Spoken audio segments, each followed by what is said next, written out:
ಇವತ್ತಿನ ದಿನಗಳಲ್ಲಿ ನಾವು ಮಾಡರ್ನ್ ಸೈನ್ಸ್ ಅಂತೇಳಿ, ಆಧುನಿಕ ಕೃಷಿ ಪದ್ಧತಿ ಅಂತೇಳಿ, ಟೆಕ್ನಾಲಜಿ ಅಂತೇಳಿ ಕೆಲವೊಂದು ಮಿಸ್ಟೇಕ್ಸ್ ಮಾಡಿದೀವಿ. ಟೆಕ್ನಾಲಜಿ ಅನ್ನೋದು ಅದ್ಭುತ, ನಮ್ಗೆ ಎಲ್ಲೋ ಏನೋ ಸಾಯ್ತಿರ್ತಾರೆ, ಅವ್ರಿಗೆ ಸರ್ಜರಿ ಮಾಡಿ ಬದುಕಿಸ್ತಾರೆ, ಬೇಕದು. ಈ ಟೆಕ್ನಾಲಜಿ ಅಡ್ವಾನ್ಸ್ಮೆಂಟ್ಸ್ ಜೊತೆಗೆ ಕೆಲವೊಂದು ಡಿಸ್ಅಡ್ವಾಂಟೇಜಸ್ ಬಂದಿದೆ. ಅದನ್ನ ನಾವು ಕಾಮನ್ ಸೆನ್ಸ್ ಯೂಸ್ ಮಾಡಿ ಅರ್ಥ ಮಾಡ್ಕೋಬೇಕು.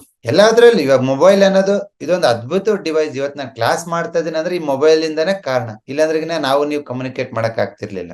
ಇದೇ ಡಿವೈಸಸ್ ನಾನು ರೀಲ್ಸ್ ಶಾರ್ಟ್ಸ್ ಓಡಿಸಿದ್ರೆ ನನ್ನ ತಲೆ ಏನು ಓಡಲ್ಲ. It's a disadvantage. ನನ್ ಮೊಬೈಲೇ ನೋಡ್ಕೊಂಡು ಕೂತ್ಕೊಂಡ್ರೆ ಬೇರೆ ಕೆಲ್ಸ ಏನೂ ಆಗಲ್ಲ, ಬೇರೆದೇನು ಕಲಿಯಕ್ ಆಗಲ್ಲ, ನಾನೇನು ಕ್ಲಾಸ್ ಮಾಡಕ್ ಆಗಲ್ಲ. ಸೊ ಮೊಬೈಲ್ ಹೇಗೆ ಒಳ್ಳೇದನ್ನ ಮಾಡಿ ಕೆಟ್ಟದ್ದು ಮಾಡಿದೇನೋ ಅದೇ ತರ ಈ modern agriculture techniques and modern science ಅಲ್ಲಿ ಏನು ಒಂದು ಹೆಲ್ತ್ ಅಲ್ಲಿ ನಾವು ಏನು ಪ್ರೋಗ್ರೆಸ್ ಆಗಿದ್ದೀವಿ, ನೋ ಡೌಟ್ ತುಂಬಾ ಅದ್ಭುತವಾದ ಅಡ್ವಾಂಟೇಜಸ್ ನಾವು ತಗೊಂಡಿದೀವಿ ಅದರಿಂದ.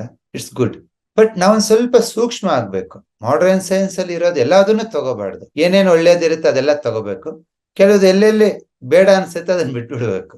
ಹಾಗಾದ್ರೆ ಮಾತ್ರ ನಾವು ಒಂದ್ ಸ್ವಲ್ಪ ಬುದ್ಧಿವಂತರಾಗ್ಬೇಕು.